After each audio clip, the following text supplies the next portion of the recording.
Out to Cady Gardner, who is finding out why the temporary gravel road that they were going to put there is taking longer than expected. What's going on, Cady? Well, Ashley, you know, a lot of people inquired and said, did the road fail? And you can actually hear behind me the dump truck that's carrying more gravel. The road did not fail at all. In fact, take a look behind me. You can see barriers are in place. Bulldozers working diligently to make sure this gravel gets put down. Now, the problem is, and this is an understandable problem, residents are tired of being trapped. So they're thinking, whoa, this is taking all day. Why? Well, the reason is they want to make sure the rock stays in place. So the road did not fail. They are still working very hard. Don't worry if you live there and you're watching right now. You will get out eventually. Check out this truck backing up right now. They're going to dump more gravel. I went to the source himself, though, because I wanted to get answers for you. So Trevor Carroll from DOT is with me. And Trevor, I understand, you know, people are a little concerned. It's taking a little extra time.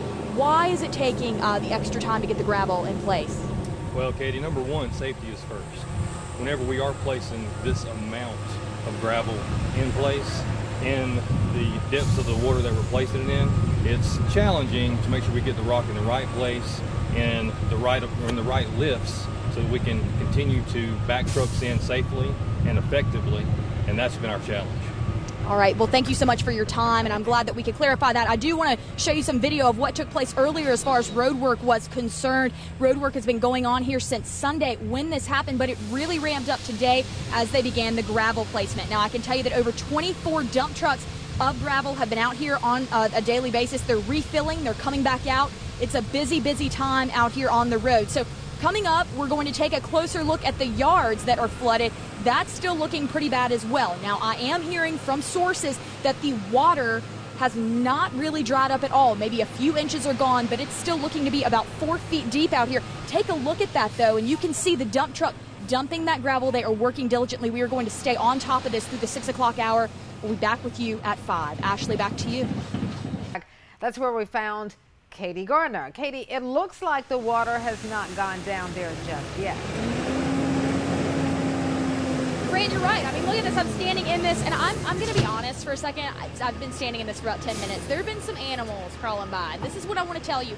This is just a little bit of flooding right here, and there's already animals in the area. That's not good. I have this gravel in my hand. DOT officials were nice enough to give me a handful that's been in their 24 trucks, just a handful of it. And if I go like that, you can see that makes no difference whatsoever on this water. It's going to take a lot of gravel. It's going to take a lot of time. So crews are out there right now, and you can see the barriers they have put up. In fact, they had to call in for more barriers because the first set actually broke. And that's when people thought the project might have failed. But they got it back under control.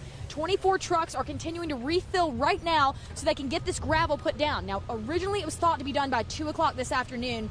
It has since been pushed to 8 p.m. when this road will be done, and it's looking like it could potentially even be midnight. So residents across the way, and I'm going to show you that right now, all the way over there, the tree is kind of in the way there. They've got medics, they've got EMS over there, they've got anything to prepare for a problem because those residents are not able to drive on this road right now. So it is still a major issue.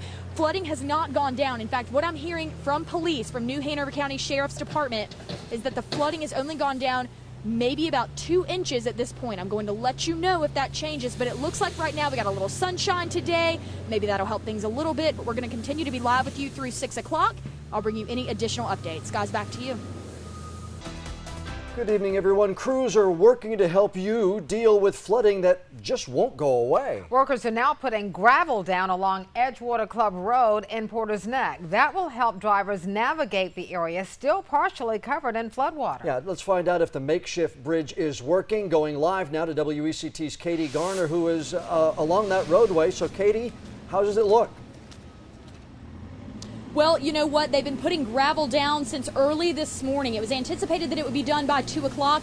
They've then moved it to 8 o'clock, and it could go even longer than that. But safety is their main concern. That's DOT's main concern right now. You can see behind me bulldozers working diligently. I've got some gravel in my hand. Take a look at this. I'm going to drop it. You don't even see it. That's because that's how deep the water is, 4 feet deep, and that's how much gravel they're having to use. This right here, this is one of the barriers that they've had to order more of. These barriers weigh 150 pounds, and I want you to take a look at this.